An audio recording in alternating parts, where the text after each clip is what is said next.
Don't just live for tomorrow, or just live in yesterday. Just be glad for all you have that's in today. Hey everyone, Connie here, and welcome to my blind reaction to the Snyder Cut. Yeah, this is something that I just kind of decided to do on the fly. I was going to watch this anyways, um, and I decided, why not? Why not? Um, so, couple of things to note getting into this. I have seen the 2017 Joss Whedon version of the Justice League. I don't know how different the Zack Snyder version is going to be. Um,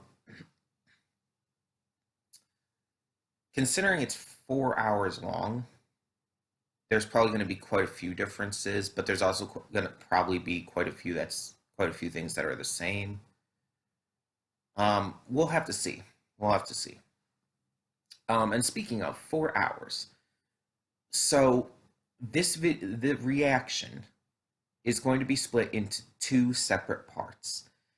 There's multiple reasons for this, but the big one is I do not know offhand how well BitChute will handle a 4 hour video.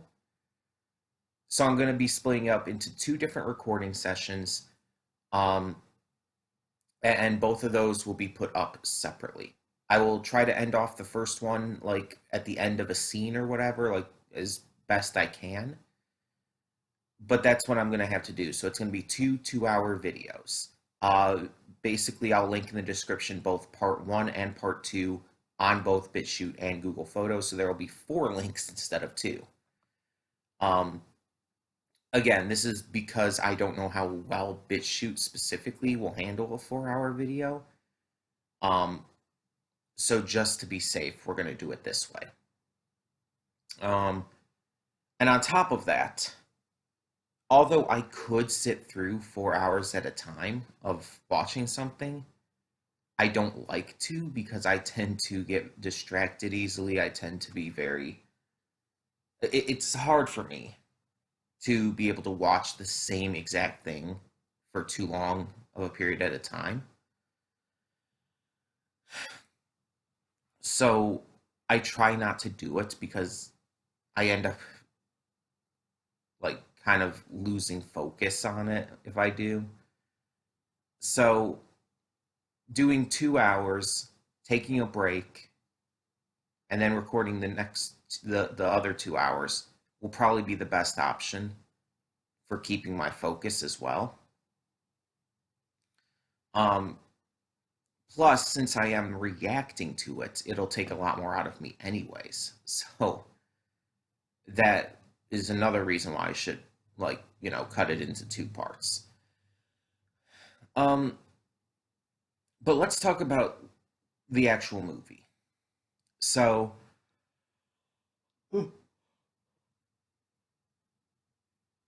excuse me. So what I know about the Snyder Cut of the Justice League is that it's the original vision Zack Snyder had when he was directing this film. However, as we all know, due to a family emergency, he did have to leave the project when it was still incomplete, which caused Joss Whedon to come in and replace him, taking over and leading to a very divisive movie. Now, I liked the 2017 Justice League, and I'm a staunch defender of the DCEU films in general, because honestly, overall, I think that the DCEU is better than the MCU. I think the MCU is honestly overrated. It's good. I do like the MCU, but it's not as good as a lot of people say. And the DCU is not only not as bad as a lot of people say, in my opinion, but is better overall. So this is kind of like taking over for the original Justice League, which means it takes place after the events of Man of Steel and Batman v Superman, and I guess Suicide Squad as well. Yeah, because Suicide Squad came out in 2016, and the original Justice League came out in 2017, so it'll still be after that. Um, so a lot of the story is probably going to be the same. I know from the trailer that we're going to get Black Suit Superman, we're going to get Doomsday, um, who I think was only hinted at in the first film. Steppenwolf looks different. It's another thing. Um, and it's overall supposed to be like better handled. Joker also is supposed to be in it too. Um, I don't know too much about any other changes or whatnot to the film. Based on the advertising, though, I can assume Doomsday is going to actually have a bigger role in it. So that's going to be interesting. Excuse me. Sorry about all of that. um, but yeah, this is going to be a long one. Um, Now, from what I've heard of people who have been talking about this since it came out, like what, the other day, um, from what I've seen and heard, this film is doing drastically better. Like, as in, people like it. Not just it's better than the original 2017 version. People like it who didn't like the original. People who didn't see the original like it. And it's like, that's really saying something. And I've even heard a couple people say that it's one of the better superhero films.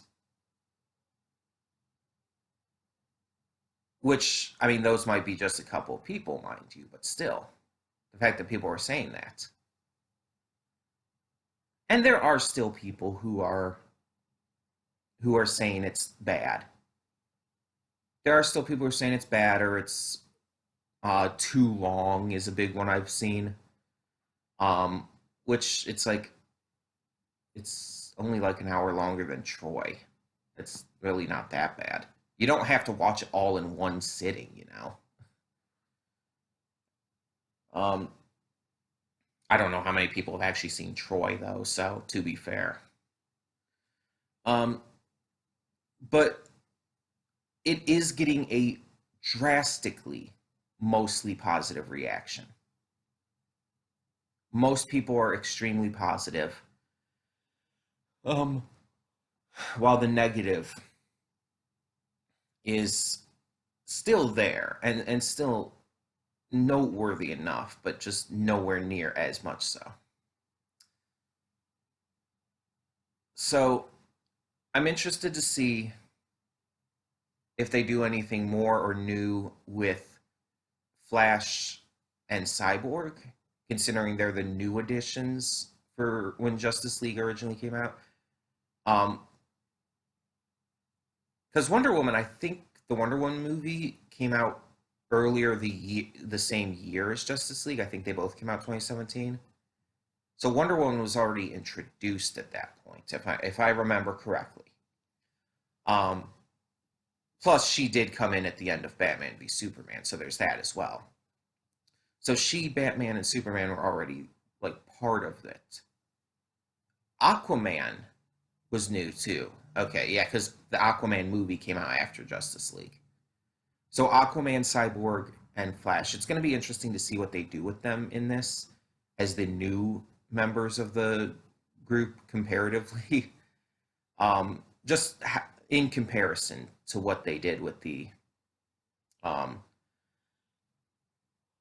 what they did with them in the original. So I'm interested though. I'm very interested. I'm very excited to see the differences. And honestly, it's been a while since I've seen the original Justice League, so not everything's going to click to me right away as being like, oh, this was in the original or this was not. It's not going to be as noticeable for me as it would for other people because again, it's been a while and I don't have the greatest memory on everything. Um, I remember a lot, but not everything. But we'll see. We'll see. Yeah, I'm very excited though. Like I said, we're going to be doing this in two recording sessions.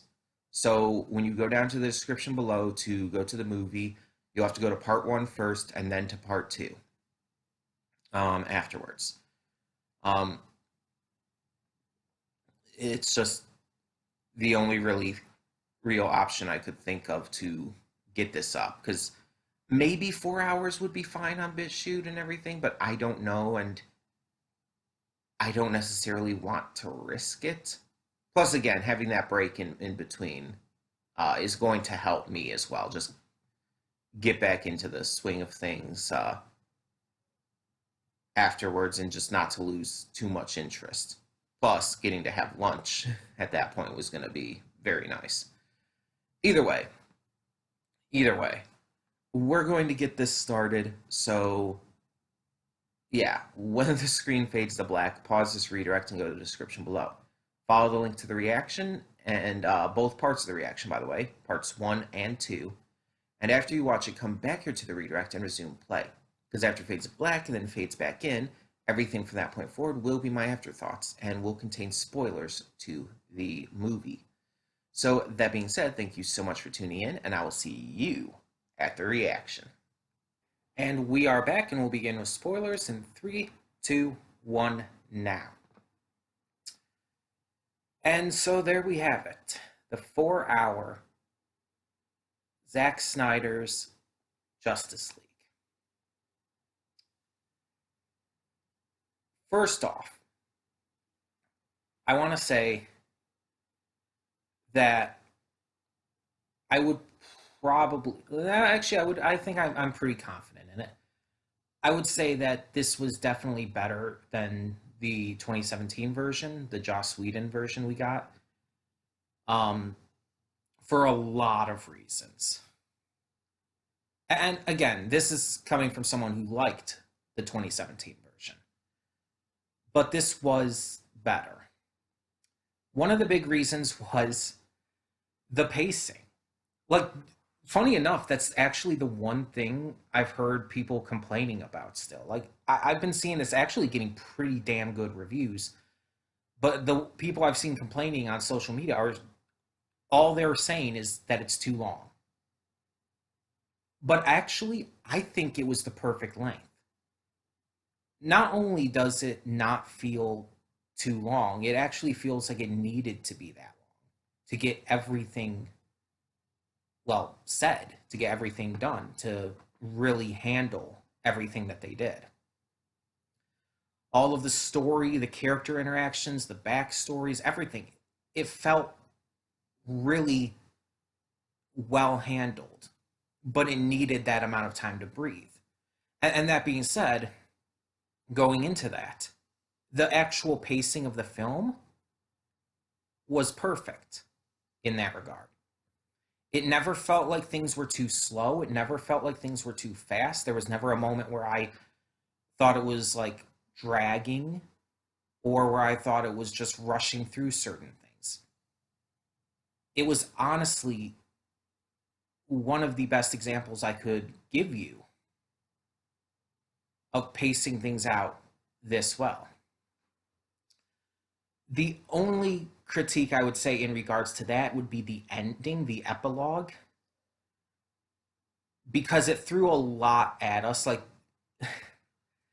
there was a lot in there that was clearly meant to be set up. Because for the most part, this was Zack Snyder's original vision for this film. So there's a lot of setup for what would be coming next with Darkseid and everything. And even a possible Injustice universe being started. Which, if you don't know what that is, I would suggest checking out the Injustice video games. But the long story short, basically, um, Superman becomes evil because Lois Lane is killed. And he starts just this kind of authoritarian rule. And it's insane. um, and this is after he's actually killed the Joker normally, because the Joker was the cause of Lois's death and their unborn baby, too. But that's definitely what it seemed like it was going for there with that little dream sequence Bruce was having. Which, by the way, I was wondering, like, we were getting close to the end. I was wondering when we were going to see that because I know the Joker was in it, and I know it was during that kind of scene because of we've seen in the trailer and whatnot. And it's like, I think in the original movie that happened much earlier on in the film, the dream sequence. So it's like, I was wondering when that was going to happen, and I was like worried for a second they were going to like save it for like some kind of after credits thing, but no, it was just one of the last scenes.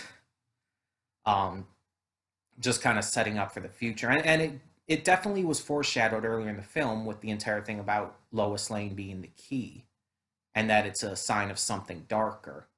So yeah, it definitely it didn't come out of nowhere, but nonetheless, it's like it implied a lot. Like I don't think that was Barry. There was like a flash, a speedster at the end. I don't think that was Barry. At least it did not look anything like him, and the others didn't look any older or anything. So it couldn't be that kind of thing. I mean, Deathstroke, his hair and beard were slightly different, but he didn't look older. Um, but yeah, it's implied the rest of them are dead. You can see the ships and stuff, and it looks like it looked like Dark Side ships or something like that. But I guess no, I guess that was Superman's ship. So that was yeah, that was the insurgency. That was injustice. Interesting, to say the least. But yeah, that the epilogue just it threw so much at us because it was just trying to like kind of wrap everything up as well as build up what would be coming in the future again if this were getting more. But at the moment, at least, nothing more is planned. Nothing more is going to happen in terms of this continuity, basically. Um, so, unfortunately, we'll have to wait to see if anything comes of this because of the popularity of the Snyder Cut or not. That being said, since this movie was 4 hours long, there is too much for me to remember and discuss. There was just so much that happened.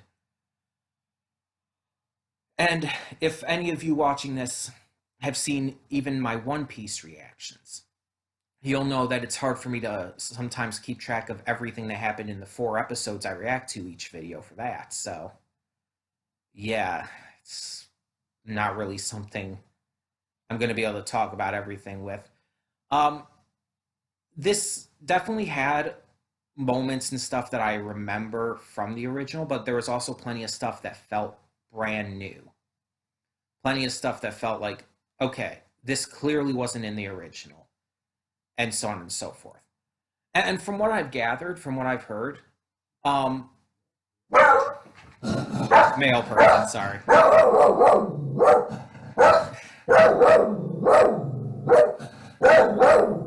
Bad timing on that. He'll stop anything. But from what I've gathered and heard, most of this stuff was already shot. Like most of these scenes that were new to this, that weren't in the 2017 cut, most of this was already shot.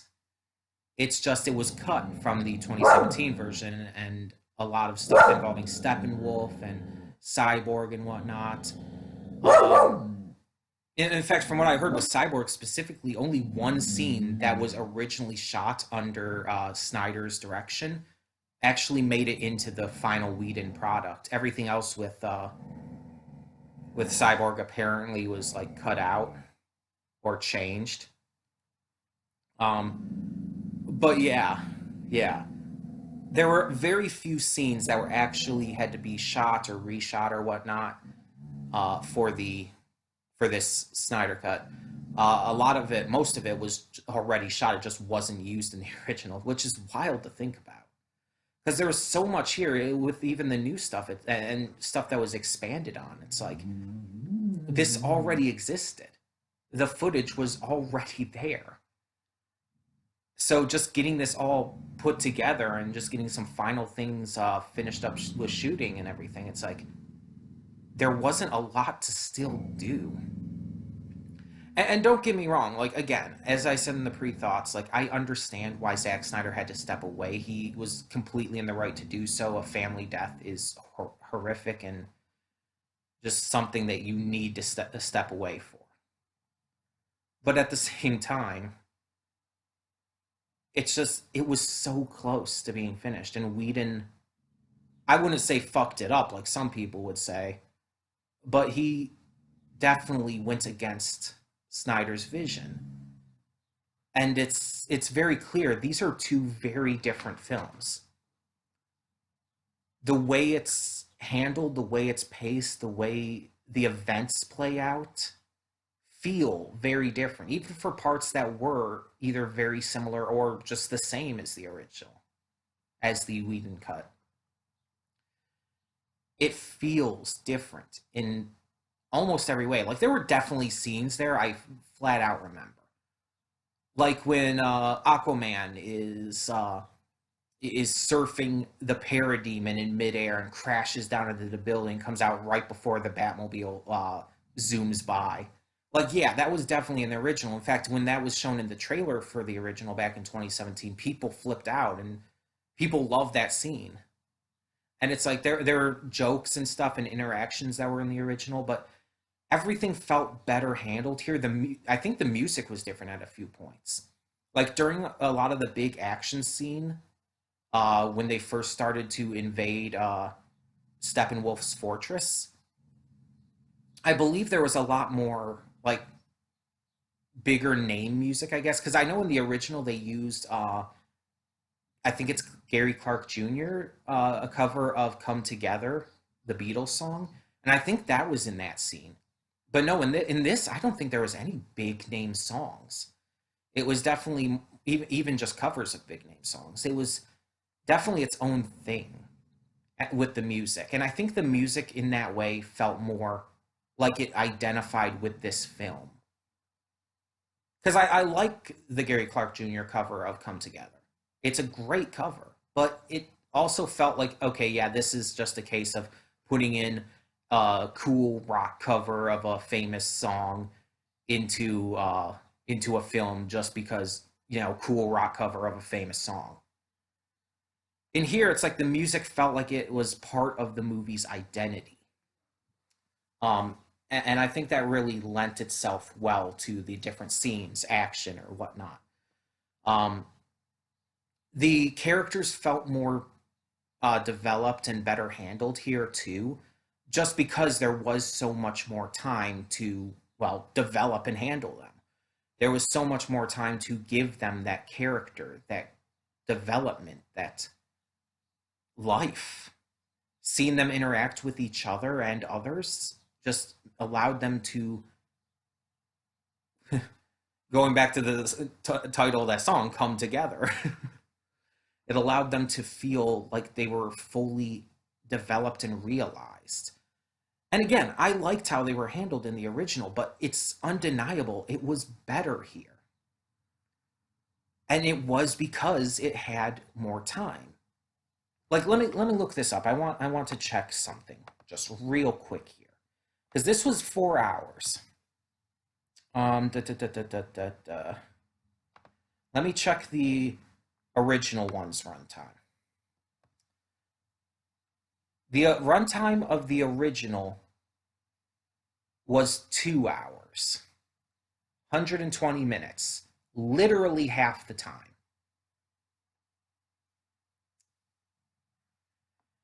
This was twice as long as the 2017 Joss Whedon version. And because of that, it allowed everything to breathe, everything to be developed, and everything to feel more natural. And it made all the difference. Like, I will praise the shit out of this for its pacing. Because if I weren't recording this, I would have easily watched this in one sitting, without question. Maybe only getting up if I had to use the restroom. If I weren't recording this, I would have watched this in one sitting. But as I said in the pre-thoughts, because of BitChute and because I did want to take a break for lunch, without question, like, I could have. Because again, not once did I feel like it dragged. The entire time I was watching, I felt like I'm into this. And it went by. And not like it went by like, oh, it was too fast paced, it was too quick, it felt off because of that. No, it went by because I was enjoying it. You know the saying, time flies when you're having fun. I was having fun with this movie. I was excited. I was hyped. And I don't really have any big issues with it. Like I said, outside of that, the bit at the end with the epilogue, just throwing so much at us at once, kind of making it feel like just there's too much. And then certain parts of it making it feel like, okay, this was clearly meant to just be fan service, like with the Joker and whatnot, which is weird to think about because it's like no one like, well, not no one, but a lot of people don't like that version of the Joker, although he was very different in this. Like, he did not act the character in the same way that he did in Suicide Squad. It actually felt more like what you think the Joker would be instead of like the Suicide Squad version of the Joker that Jared Leto gave in the 2016 film. So that's really wild to think about. It almost feels just like a completely different character. Although the laugh was not great. Like, I'll admit, the laugh he did was kind of weird and cringy. Um, but that would be like my only real complaint there. Um, yeah, I didn't really have any issues with how the characters were handled, how any scenes were handled, even the way it was set up. I don't really know what of anything to complain about, to think about with that. Um, I like the performances of everyone. What's his name? I want to make sure I get his name here. Ray Porter. Ray Porter was perfect as Darkseid. Like, he sold the character really well. Um, and it's just I really think that he just got what Darkseid was about. And from what I've read, he didn't know who the character was prior to playing him, but he was like filled in and everything. He was like given all the like material and whatnot, but he didn't know like when he was first cast. But he still pulled it off excellently. Kieran Hins as Steppenwolf did great, but I liked him in the original too. He didn't have as big of an impact as like other villains elsewhere, but I still liked him. All the returning actors did fantastic, of course. And none of the scenes blah, blah, blah, I can't speak. None of the scenes felt pointless. Even scenes that didn't have a huge impact on the story had a huge impact for the characters. Like the scene where Barry saves Iris from the auto crash, the truck crash, and everything. When he saves her, grabs a hot dog for the dogs, and then continues to go along with his interview. Basically, that was to develop his character. and it really sold him well. Not only showing a great use of his powers, but it showed his forethought with grabbing the hot dog for the dogs. Um, it showed his intellect in perfectly figuring out exactly how to handle the situation and how to move things the right way to make sure Iris was safe and that everything was handled. But it also showed a good deal of his personality. Like when he saw the hot dog and grabbed it, like that smile, it's like you could see everything like kind of working in his head. And I talked about this in when the first movie came out back in 2017, and I mentioned it plenty of times in the reaction here. I really love this portrayal of Barry Allen. Like you see Barry Allen in a lot of media, and he has a funny side to him and everything. He's a goofball, but he's very much a normal person.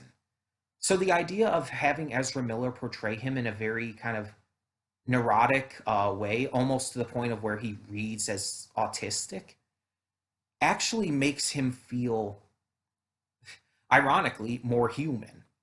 It makes him feel more natural.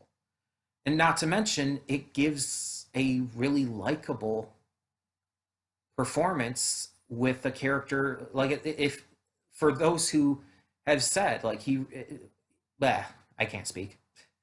For those of us who, like myself, are autistic, we can see ourselves in his character and we see a hero we can relate to. Like, we can't relate to Batman necessarily. Like, sure, some people can relate to having lost family members, of course. I mentioned in the reaction, myself included.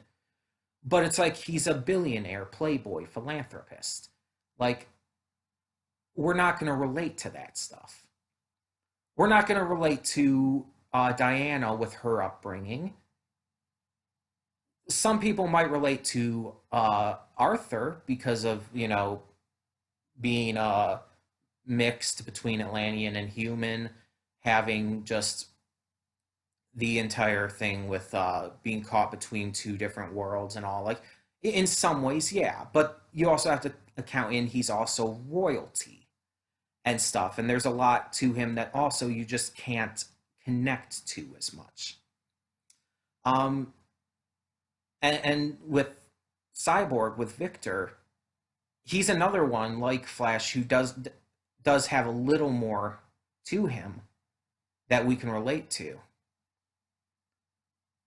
Um, but even it's like it's hard with him because of well, being as super high tech as he is, being created from a mother box and all. It's like and with most of these characters, it's hard to connect and relate to them.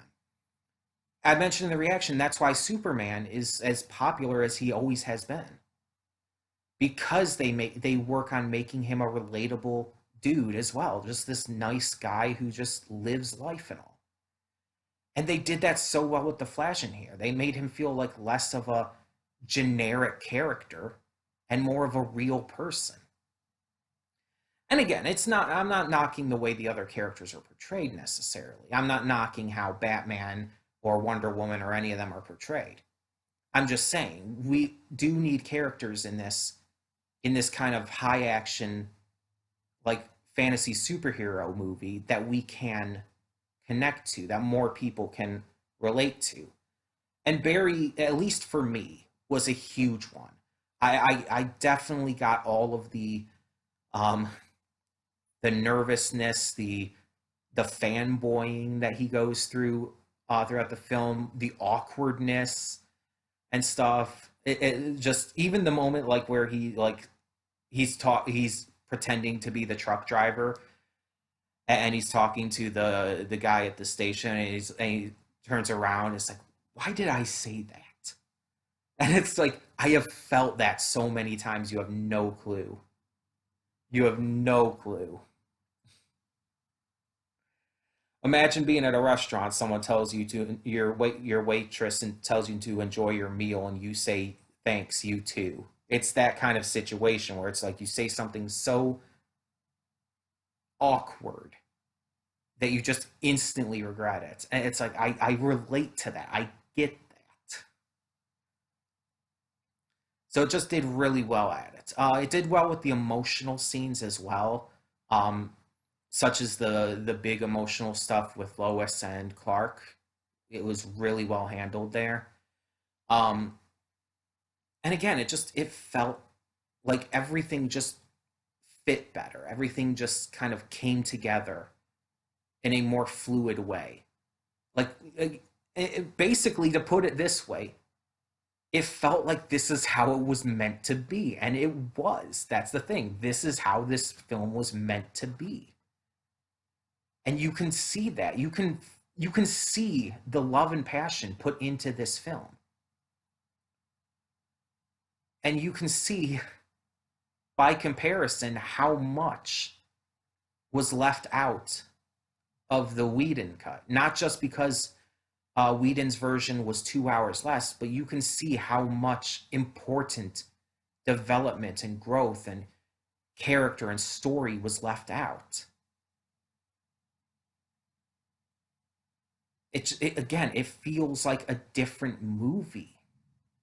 And in that way, I can acknowledge that I can enjoy both. I can still enjoy the 2017 one, but I acknowledge that this one is notably better and that I love it even more. And as a big DC fan, if my shirt during all of this didn't give that away, plus I've said it plenty of times on the channel. As a big DC fan, it's great to see this kind of passion project finally come to the forefront. People, ever since the original came out, people have wanted to see the Snyder Cut. I mean, it's practically become a meme.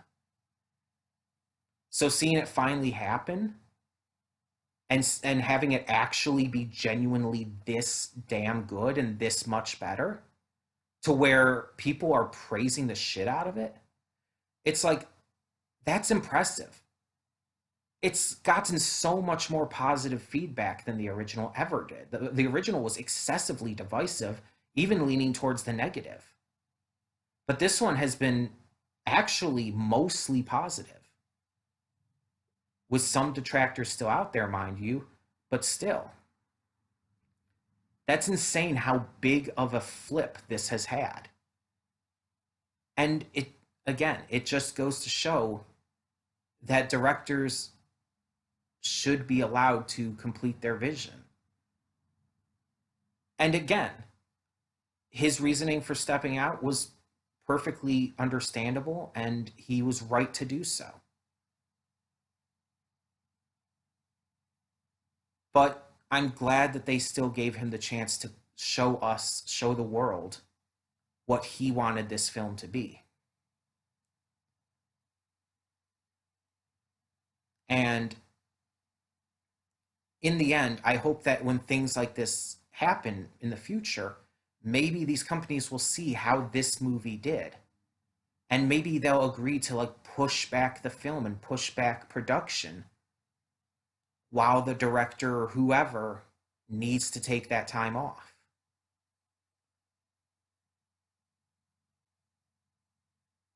Or just something. Or maybe it'll encourage directors who take over to follow the vision of the original director, or again, whatever position they might be in. You get the idea. But either way, this was better than I could have hoped it would be. And I'm glad that I kind of decided last minute to react to it. Just late last night, pretty much before going to bed, is when I decided, because I had decided at that point, it's like, I'm going to watch this tomorrow. And then I started thinking, like, should I react to this? I've seen the original, though. Would that hinder this reaction? And I'm glad to say it didn't, but I decided, you know what, let's just do it. If I felt like the reaction was hindered because of it, I could just not upload the reaction. But luckily, I did manage to convince myself to do it in the end.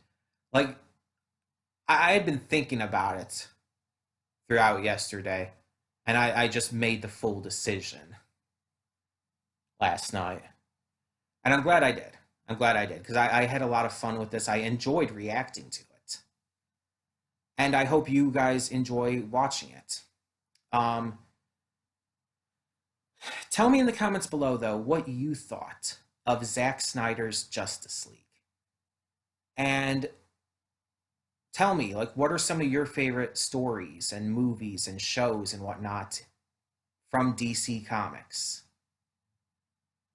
Um, oh, and before we close out, one thing I almost forgot to mention. I looked up who the actor was for Barry's father because I was curious about that because I mentioned when we first saw him, it's like I'm not sure if I recognize him. He did look kind of familiar. I looked it up. It's Billy Crudup. It's Doctor Manhattan from the Watchmen movie.